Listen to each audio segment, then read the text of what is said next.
Sa pong mapagpalang hapon sa atin pong lahat. Gandang hapon po.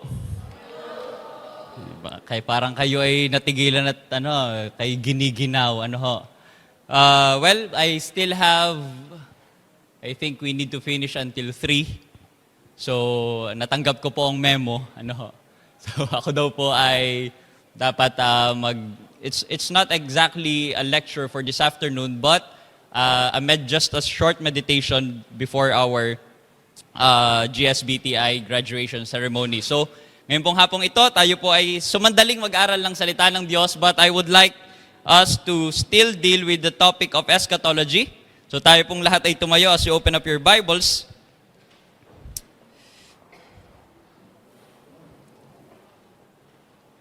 And I would like you to open up your Bibles in the book of 1 Thessalonians chapter 3, beginning from verse 11 until verse 13.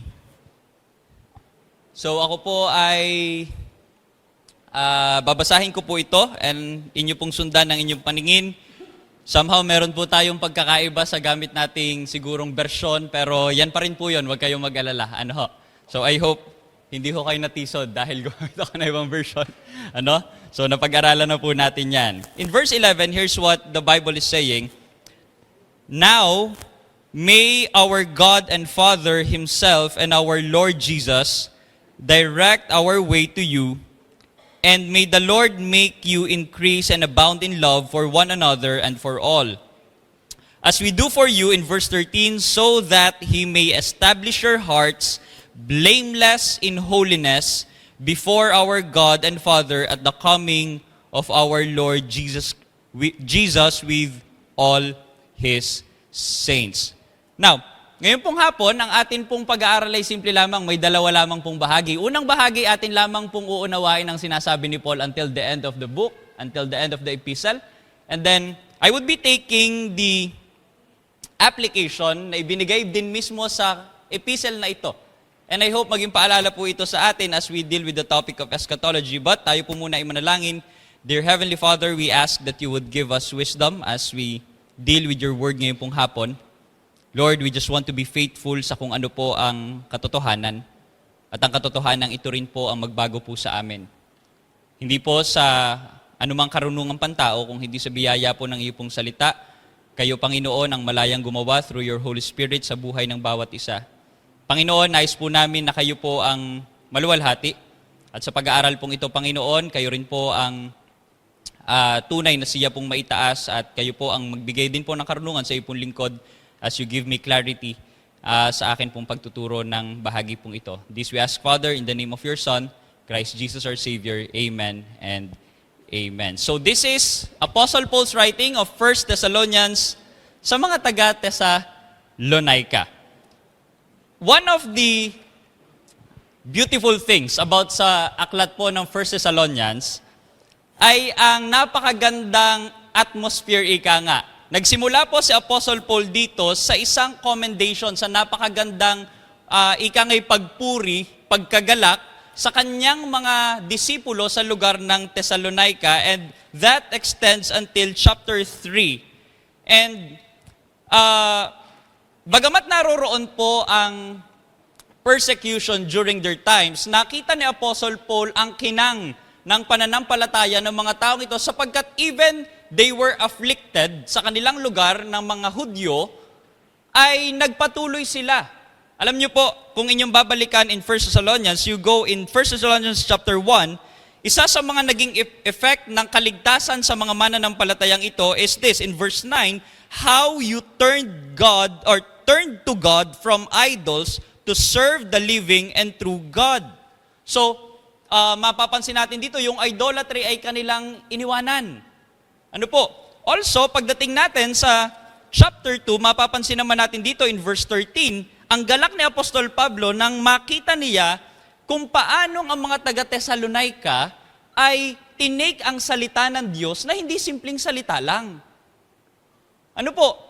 Tinake ng mga taong ito ang salita talaga ng Panginoon at face value na ito'y hindi galing sa kung kanino man, kung hindi mismong galing sa Panginoon. And they continued, because of that realization, they continued, kahit pa sila'y pinapersecute, magpatuloy lang sa Panginoon. Ngayon, pagdating po dito sa chapter 3, verses 11 to 13, kasama ng isang napakagandang report ni Timothy, because of the affliction, napaalis si na Apostol Pablo sa Thessalonica. Ano po, ganito yung nagiging laye ni Apostol Pablo. Pagdating niya sa isang lugar, pupunta siya sa synagogue, makikipag-usap siya sa mga Hudyo, makikipag-usap siya sa ilang mga tao doon, marami mako-convert. At kapag nakita ng mga authorities na marami nako-convert, magkakagulo ngayon, and then magkakaroon ng hostility, palalayasin si Apostol Pablo, lilipat naman. So, ganun din po ang nangyari dito. Kaya naman, ang ginawa niya, nung sila'y paalisin, sinugo niya si Timoteo. Timothy, pumunta ka doon, tingnan mo kung ano nangyayari sa mga taga-Thessalonica. At pagbalik ni Timothy, tuwan-tuwa si Apostol Pablo, realizing ang gawa ng Panginoon sa mga taga-Thessalonica. Now, after that, ay nagkaroon ng prayer si Apostle Paul with that joy in his heart. Sabi niya in verse 11, "Now may our God and Father Himself and our Lord Jesus direct our way to you," okay? "And may the Lord make you increase and abound in love." As we continue, "For one another and for all, as we do for you, so that ye may be established, he may establish your hearts blameless in holiness." Here's the beginning of the idea. The book of 1 Thessalonians, and actually the 2 Thessalonians, is considered as the eschatological epistle. Ibig sabihin, isang sulat na nagdi-discuss ng patungkol sa last things. Bagamat ng akin po itong pag-aralan, yes, malaking bahagi ang pagdidiscuss ni Apostle Paul ng last things sa mga kapitulong ito, sa mga epistles na ito, pero na-realize ko meron siyang mas malalim na idinadrive pagdating sa mga kasulatang ito. But the first na gusto ko pong ating maintindihan, if there's a theme, if there's one thing na gusto ni Apostol Pablong itanim sa puso ng mga mananampalataya sa Thessalonica, is the idea of holiness. Ano po? We have this question. Alam niyo po, nung ako'y bata, naikwento ko sa choir kagabi. One time, ako po'y nagising ng hapon, at ako po'y nagising, nagising ng hapon, ako po'y nagising. Nagising nga po ako. Ang gulo ko. Ano po? Patawarin niyo na ako. Kailangan ko din ng sanctification. Ano? Okay. Nagising ako, pagising walang tao. Bilang isang bata, alam niyo yun, lumaki po ako sa Baptist Church.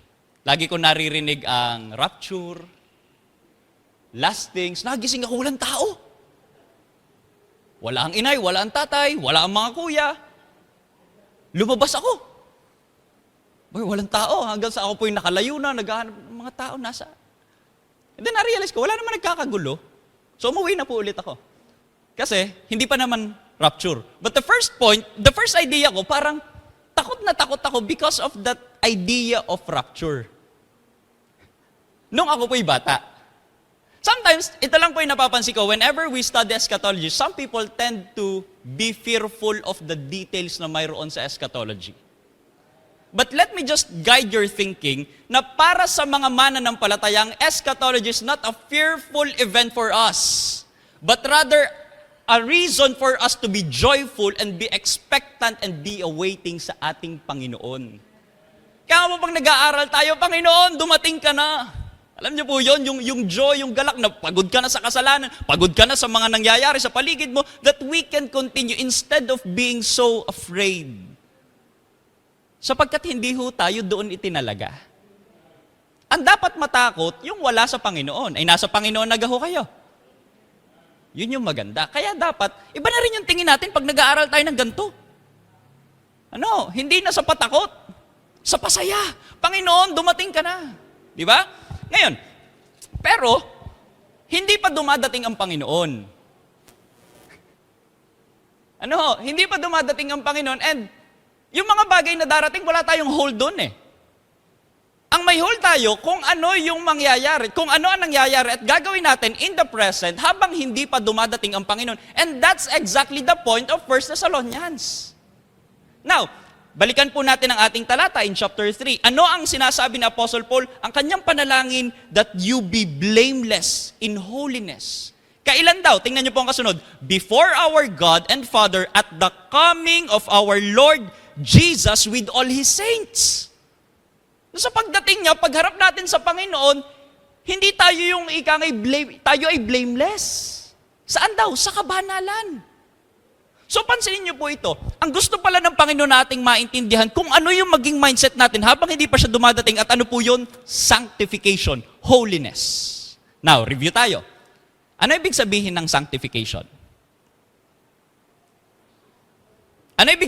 Sanctification and the word holiness, sila po yung magkalapit. Siyempre, magkadugtong sila eh.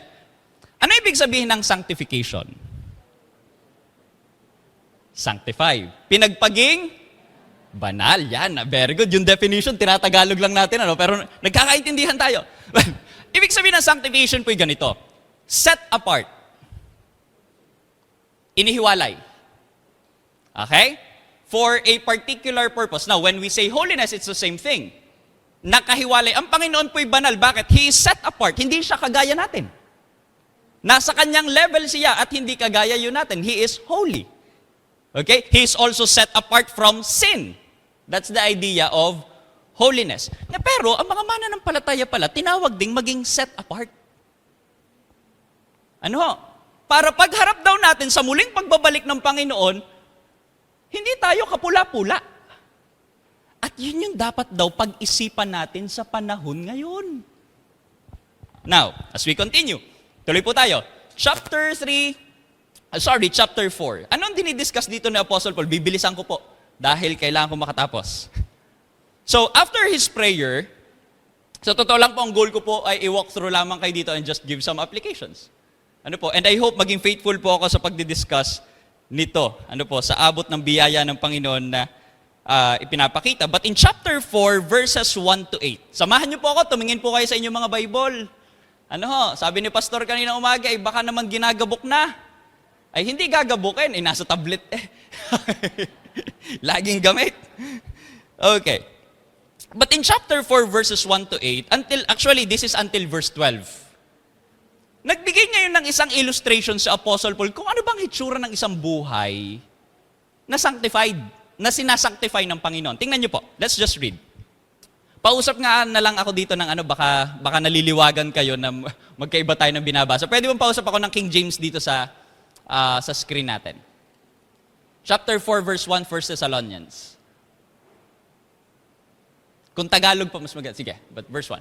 Furthermore, then we beseech you, brethren, and exhort you by the Lord Jesus, that as ye have received of us how ye ought to walk and to please God. So now, ipinapakita niya, ito yung dapat na lakad natin. So, ye would abound more and more. Tingnan niyo ang gusto ni Apostol Pablo mangyari. Hindi lang, okay na ako dyan, hindi. Lumago. Kailangan lumago. Let's continue in verse 2.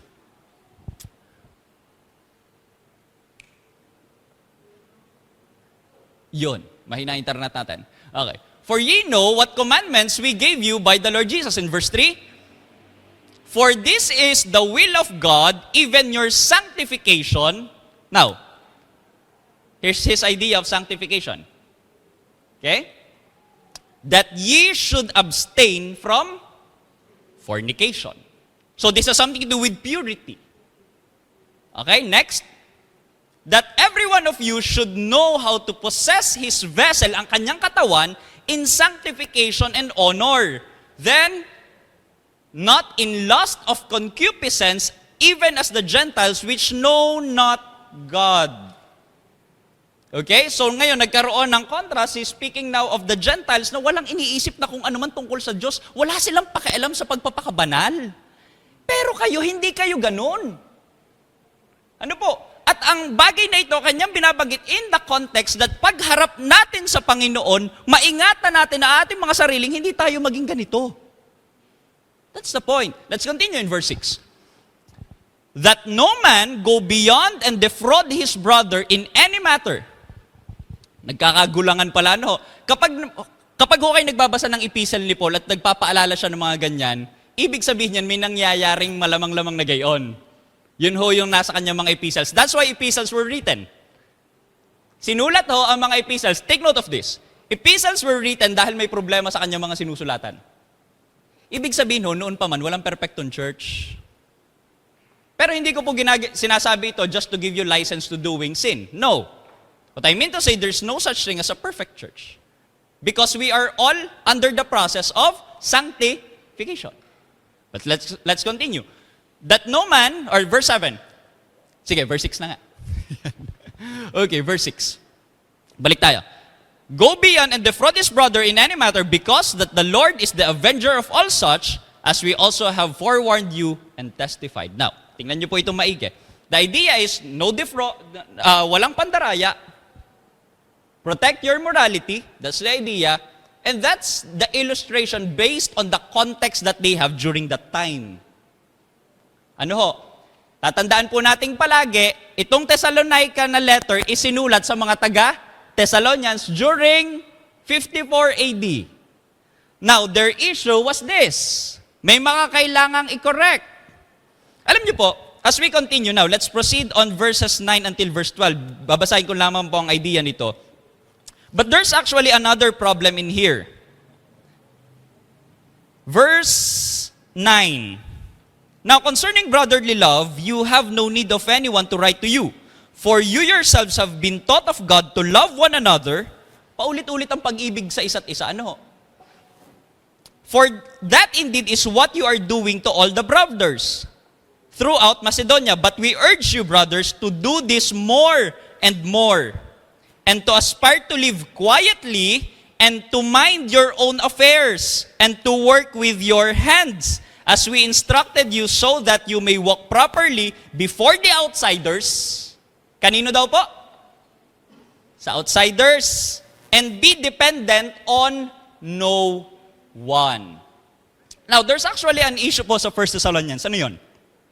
Si Apostle Paul po nagturo sa kanila ng muling pagbabalik ng Panginoon.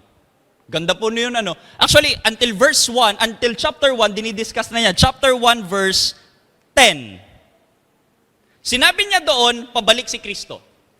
Chapter 2, verse 19, binanggit niya uli yung ideyang yun na pabalik si Jesus. Chapter 3, verse 13, binanggit niya uli na pabalik si Jesus. Which gives us the evidence na nung nakasama ng mga taga-Thessalonica si Paul, malalim niyang itinuro na babalik muli si Jesus.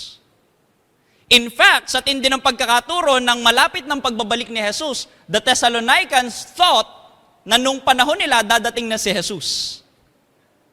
They were under persecution, so they were waiting. Pero ito yung naging problema. Nung ako po'y elementary, meron akong kaklase na naniniwala na muling babalik na ang Panginoon. So nangyari, sa kanilang angkan, tumigil po sila ng 2 taon sa pag-aaral. Because they thought na babalik ang Panginoon. Ang problema lang, hindi bumalik. Oho, isang angkan ho yun. Oho. Ay hindi bumalik, ay di kami naging kaklase namin yung supposedly ahead sa amin ng 2 years. Actually, ito hong ideyang ito nangyari almost dito sa 1 Thessalonians. They thought na muling babalik ang Panginoon, pero ano ang ginawa ng iba? Tumigil na sa pagtatrabaho at naging dependent na lang sa mga kapwa mananampalataya. Nagkaroon na ho ng simoy na gano'n na tigil na tayo sa pagtatrabaho natin. Brother, pahingi na lang ako. Gayon na nangyari. So, I don't say that the doctrine has the problem. It's their attitude towards the doctrine ang mayroong problema. Ano ho? So, itinuro ng Panginoon ang malinaw na pagbabalik niya at yung tamang attitude at sinabi ni Paul, hindi dapat ganyan. Hindi yan tama. Now, ngayon, pagdating po sa chapter 4, verse 13, binanggit ko po kanina na malinaw yung pagtuturo na muling babalik ang Panginoon. Nag-aabang ang mga taga-Thessalonica. Ngayon, sa puso ng mga taga-Thessalonica, meron kaunting tanong. Anong tanong yon? Pag muling bumalik ang Panginoon, paano na yung mga kamag-anak kong namatay? Because in their world, the Roman world believes on this. Wala silang masyadong malinaw na pananaw pagdating sa kamatayan. And somehow, hindi pa nila masyadong naiintindihan kung ano ang mangyayari sa mga mananampalataya kapag sila'y namatay. Adding the fact na mayroong influence ang Roman thinking na ano ba nangyayari sa patay pag namatay? Di sa kanila, ang kamatayan ay talagang sorrowful na bagay because they don't know what's on the other side. Kaya sinagot din yun ni Apostle Paul. Ang sabi niya ay ito, verse 13, "But I would not have you to be ignorant, brethren, concerning them which are asleep, that ye sorrow not, even as others which have no hope." 14, "For if we believe that Jesus died and rose again, even so them also which sleep in Jesus will God bring with Him." Sinabi ngayon ni Paul, yung mga na kay Kristo na namatay, hindi tayo mauuna sa kanila. At sinasabi dito, kasama ng Panginoon sila'y muling babalik. And that should give you hope. Because they thought, ano mangyayari sa kanila? Mamimiss nila ang kingdom ng Panginoon? No.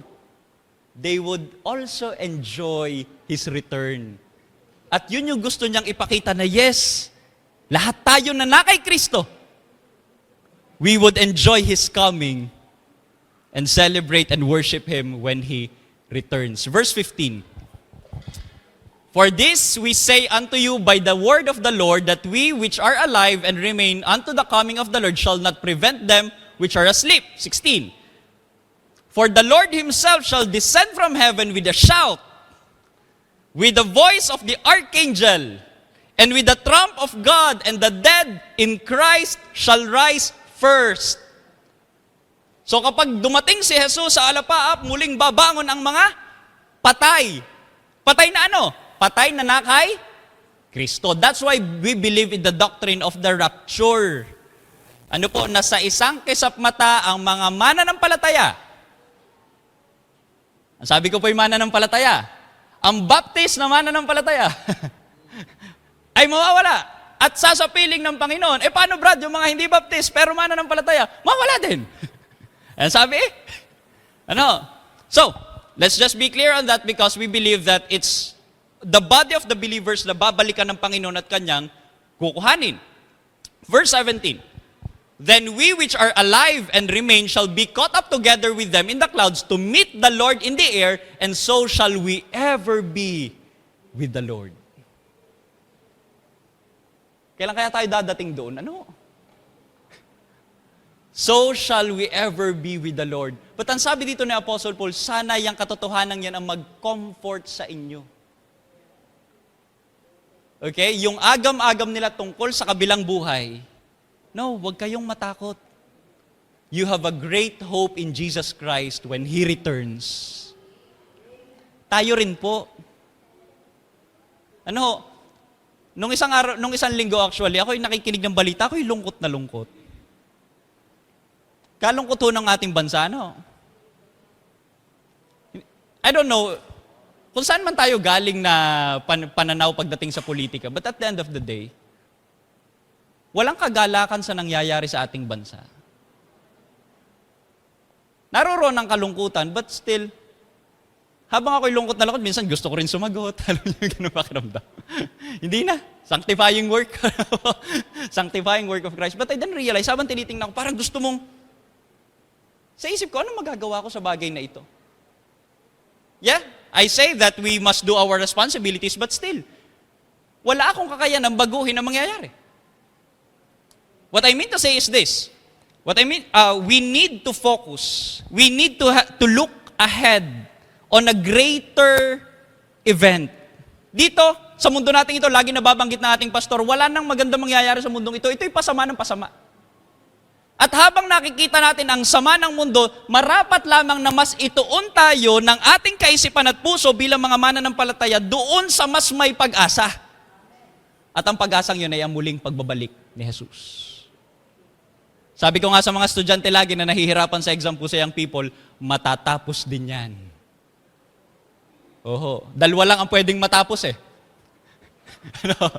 Ikaw o yung ginagawa mo. So, kailangan yung tapusin yan at yun yung mas kailangan natin. But let's continue. Tingnan niyo po. Ginamit na Apostle Paul, upon clearing the question, ginamit na Apostle Paul yung pagkakataon also to remind the believers in chapter 5. Ngayon, alam nating lahat na babalik si Jesus. Kayo ho ba buong puso ninyo naniniwala kayong babalik si Jesus? Kasi alam niyo, kapag tayo duda sa kanyang muling pagbabalik, parang doon sa aklat ng Peter, na para namang hindi na babalik. Alam niyo, magsisimula na rin tayo magpagulong-gulong sa buhay pananampalataya. Kasi we lose the sense of accountability in the things that we do. Lalo na sa church. Alam, para namang hindi pa. Ay siya ako isisinsay muna din yun, hindi na napabalik. But then the idea is that we need to take this seriously and remind ourselves na muling babalik ang Panginoon. So the question now in chapter 5 is this, ginamit na Apostle Paul, hindi kayo sa kadiliman. Kayo ay mga anak na ngayon ng araw ng liwanag. Paano dapat kayo mag-behave habang hindi pa siya dumadating? Ito yung sabi niya in verse 8. But since we belong to the day, let us be sober, having put on the breastplate of faith and love and the helmet of hope of salvation, for God has not destined us for wrath. Hindi tayo itinalaga ng Panginoon sa pagkagalit, but to obtain salvation through our Lord Jesus Christ. Well, iba't iba po ang pananaw ng mga theologians. Some believe that it is eschatological, but many believe that this is about salvation, the salvation that we have.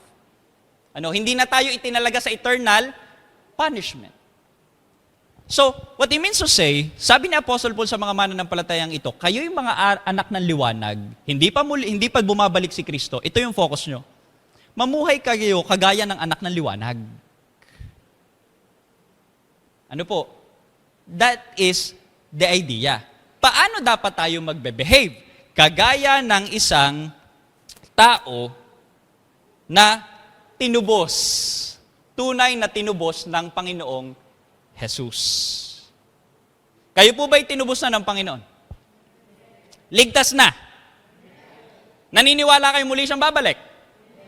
Ibig sabihin, naniniwala din kayo na meron tayong dapat behavior as believers. Alam niyo po minsan, pagdating sa mga gawain, naniniwala ako dyan, brother. Parang yung laging common nating design pagka yung sa evangelistic. Yung sirkero, gamit na gamit to Nagtuturo na rin po ako ng soul winning ngayon. Sirkero. Sabi ng sirkero, naniniwala ba kayong kaya kong tumulay sa alambreng ito? Mula sa building A papunta sa building B. Parang engineering yun, Oo, naniniwala kami, magaling ka So tumawid siya, nakabalik, walang kahirap-hirap. Ngayon, sabi niya, naniniwala ba kayong kaya kong tumawid? Na may bitbit na tao? Kaya mo yan, magaling ka Sabi niya, sino gusto mag-volunteer? Walang tumaas ng kamay. Bakit? Kasi minsan, magaling lang tayo mag-declare. It's just profession, but empty. If we really believe that Christ is coming, then we should take seriously our accountability and how we should behave before Him. Bakit maraming wala sa pananambahan? Bakit maraming hindi umatan ng prayer meeting? Bakit maraming walang pakialam sa mga kaluluwa?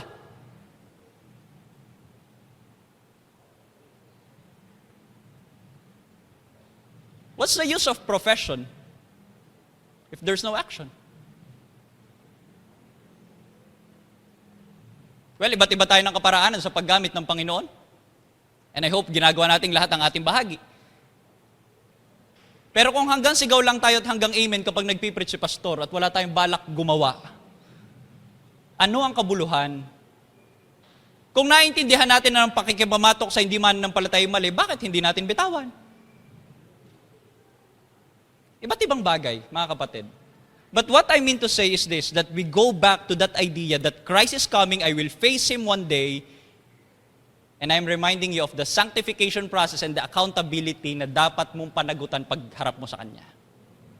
Ngayon, Apostle Paul ends with this. This is a very, if the focus is sanctification, natutuwa po ako dito sa 1 Thessalonians chapter 5, verse 12.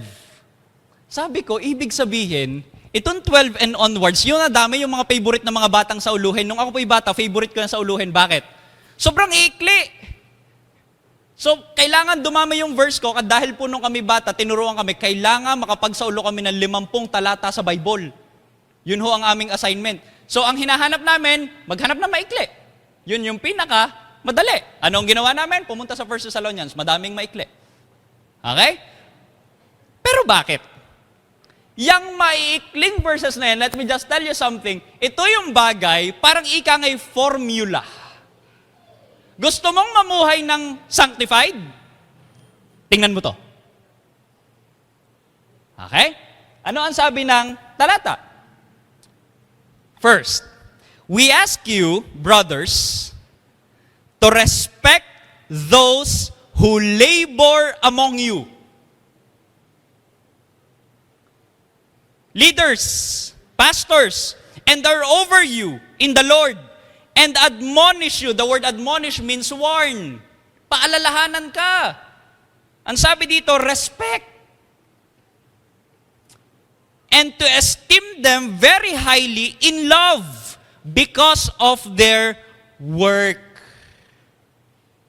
Bay, malaki palang tulong sa sanctification po yun, ano? Na meron kang paggalang, meron kang pag-respect sa tao ng Diyos na inilagay over you, to guide you and admonish you. Well, we have our pastor sa iglesyang ito, purihin ang Panginoon. But there are a lot of there could be a lot other people in your lives. Meron po ba kayong mga taong nagpapaalala sa inyo? Kaibigan. Sino ditong walang kaibigan? Okay. Bibigyan namin ng kaibigan. Ano? But tingnan niyo po ito. Mga tao, leaders that we have. But the idea is people around you na pwedeng magturo at magpaalala sa iyo. Alam niyo yung mga leaders, wag niyong awayin. Yung mga preachers, minsan matapang, tunay naman. Ang tanong, para ba saan at tinuturo nila mga bagay na ito? Para ipahama ka? No. I believe lahat ng preachers na tumatayo dito dahil ng pagmamahal kaya nagtuturo ng ganung bahagi. Alam ng Panginoon kung ano ang aking puso at isip. Alam ng Panginoon ang puso at isip ng mga mangangaral na narito. But here's the idea. That you respect them. Siyempre, una, yung lingkod ng Diyos na inilagay sa atin. But you respect those people. Ano po? Now, let's continue. Babasahin lang po natin. Ito na po yung application natin. Devotion nga po eh. Let's continue. Verse 14. And we urge you, brothers, admonish the idle. Verse ano yun? 14. Brethren, warn them that are unruly. Okay? Comfort the feeble-minded. Support the weak. Be patient toward all men. Ano po? Be patient toward all men. Let's continue in verse 15. See that none render evil for evil unto any man. Mga kapatid, wag daw nating balikan ng masama ang masama, but ever follow that which is good. That is sanctifying work. Kung ikay sinigawan sa karsada, ano ang gagawin mo? Ngitian daw, sabi ng Inay Belen. Huwag balikan ng masama ang masama. As we continue, both among yourselves and to all men. Ngayon, ano ang kasunod? Verse 16. You want a formula for sanctification? Respecting leaders, rendering good for evil. Okay? Salubungin ang kabutihan ng kasamaan. 16. Rejoice evermore. Hindi ibig sabihin nito, lagi kayong tumatawa. Ano? Huwag niyo sosobrahan ng tawa. Alalay lang. Okay? Verse 17. Next, mga kapatid, basahin natin. Pray without ceasing. We want a sanctified life. Listen, if we want a sanctified life and you are not praying, don't expect to have a sanctified life. Kung wala kang pakialam sa pananalangin sa buhay mo at gusto ko naman ikaw maging maayos sa Panginoon pero hindi ka nagpe-pray, imposible yun. Because for us to have sanctification, we need grace. At humihingi tayo ng biyaya kanino? Sa Panginoon. Pray without ceasing. Mga kapatid, this is something that's happening in the entire world. Sunday morning, marami. Sunday school, marami-rami. Worship service, help me evaluate Worship service, sobrang dami. Afternoon service, mga 1/3. Or baka 1/4. Prayer meeting. The most neglected service in the church.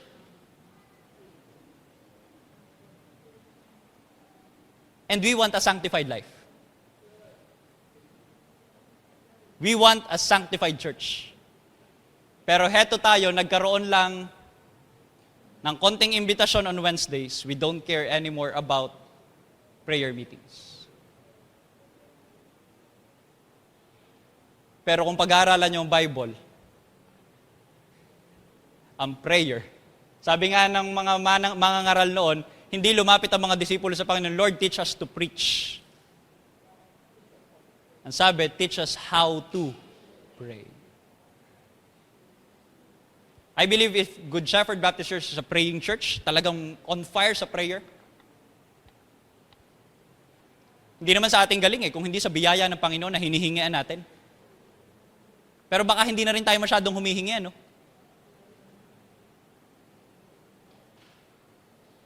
Not just in ikangay official, but even on daily. Kayo po ba'y nagpe-pray pa tuwing umaga? Mga kapatid, lahat. Nagpe-pray pa po ba tayong lahat tuwing umaga? Bago matulog?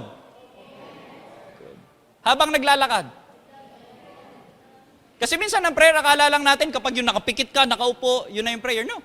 When you communicate to the Lord, Panginoon, tulungan mo po ako sa araw na ito, that's prayer. And don't neglect coming to Him for His grace. Verse 18. Verse 18. In everything, give thanks, for this is the will of God in Christ Jesus concerning you in everything. May affliction, sabi ko sa inyo kanina, the context, may affliction. Pinapahirapan sila, binubugbog sila, sinasaktan sila, pero sabi, in everything, give thanks.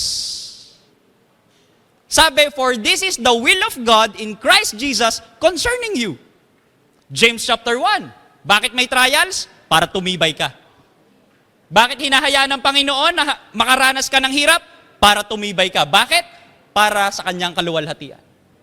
Verse 19. Quench not the Spirit. Huwag natin pighatiin ang banal na Espiritu Santo. Malinaw po yan? Malinaw. Verse 20. Despise not prophesying. Prophesying there is anything na ni-reveal ng Panginoon through His Word. Siyempre, we have the Bible now. Despise not the revelations from the Lord. Mga minamahal, makinig na maigi. Matapang ito, matapang. Sasabihin ko po ito. Ano ang attitude natin during preachings? Listen to me. Everybody, paano tayo nagbe-behave kapag may katotohanang ipinapangaral? Kahit masakit, paano natin niyayakap ang katotohanan mula sa salita ng Diyos? Because sometimes we despise the revelation of God. So, next time, let us check. O ngayon, gising po ba kayo? Okay, very good. Verse 21. Okay. Nasaan nakasunod? But test everything, hold fast that which is good. Yeah. Prove all things, hold fast that which is good. Check ninyo, mabuti ka ito. Ako'y may manliligaw na garni. Pugi eh. Ito siguro kalooban nito, pagpangit, nagiging hindi kalooban eh. Pero hindi. Tingnan mo ang kalooban. Talagang kitang-kita mo naman ang manifestasyon ng Panginoong Hesus. Medyo pag umanggulo ka nga lang, di. Pero, yun ang mahalaga. Mga kapatid, we have to be discerning. That you prove these things, at kung ano yung mabuti, yun ang iyong piliin. Ano po? Now, konti na lamang po ito. Verse 22, abstain from any form of evil. And now, tayo po'y magtatapos na. Verse 23. That's the formula. Dami po nun, Hindi na ho ako nagawa ng application, ari na ho ang gumawa para sa akin eh. But here's the reminder in verse 23 of Apostle Paul as it ends. Now, may the God of peace himself sanctify you completely. And may your whole spirit and soul and body be kept blameless. Lumabas na naman yung salitang blameless. At the coming of our Lord Jesus Christ. At ito yung napakagandang talata na gusto ko pong iwanan sa inyo. Verse 24, faithful is he that calleth you, who also will do it. Yung tumawag po sa inyo tapat. At kung ano ang kanyang ipinangako na ikaw ay isanctify niya bilang believer, tatapusin niya ang kanyang sinimulan. Philippians chapter 1 verse 6. Bilang mananampalataya, kumikilos po sa inyo ang Banal na Espiritu Santo, and He will fulfill His promise when Christ returns. But for now, here's the reminder. Kumikilos ang Panginoon for our sanctification. But we saw in the passage that we have responsibilities. Remember the responsibilities. We need to be sanctified kapag dumating ang Panginoon. And for sanctification to happen, we need His grace. Pero ang dakilang pangako, kasama natin ang Panginoon. As I end, let me just give you my theme. Sa kahuli-hulihan. Ilista niyo po ito sa lahat ng aking diniscuss. Kahit ito lang ang ilista ninyo. Faithfully live a sanctified life until Jesus returns. That's all I want to remind you this afternoon. Faithfully live a sanctified life until Jesus returns. Are you living faithfully? A sanctified life right now. Para pag humarap tayo sa Panginoon, malinis. I mean to say, we need to do our part according to the grace given to every believer. Tayo po'y mag-pray, Panginoon. We thank you for the reminder of how we should behave as believers hanggat hindi ka pa po dumadating. Sometimes, Lord, we take for granted the things that is written in your word. Minsan para lang po kami naglalaro. Sometimes wala po kaming masyadong lalim pagdating sa aming ginagawa, sa mga prayer meetings, attendance, soul winning, etc. Patawad po. Patawad po if we have a lot of things in our lives na hindi po nagpapakita ng sanctification na nangyayari po sa amin. But Lord, help us to have this renewed mind that we surrender entirely ourselves. Masumpungan kami, Panginoon, that as we wait for you, pagsikapan ho talaga namin sa bawat araw ng buhay namin na lumakad sa kung ano po ang gusto mo. Panginoon, we long for your coming, but habang hindi ka pa po dumadating, Panginoon, we need your abounding grace na ikaw po ay lalo naming mahalin, sundin, yakapin. Lord, these are the things that we need. Samahan mo kami. Muli po, Panginoon, marami pong salamat for the opportunity. This we ask, Father, in the name of Jesus Christ, our Savior. Amen and amen.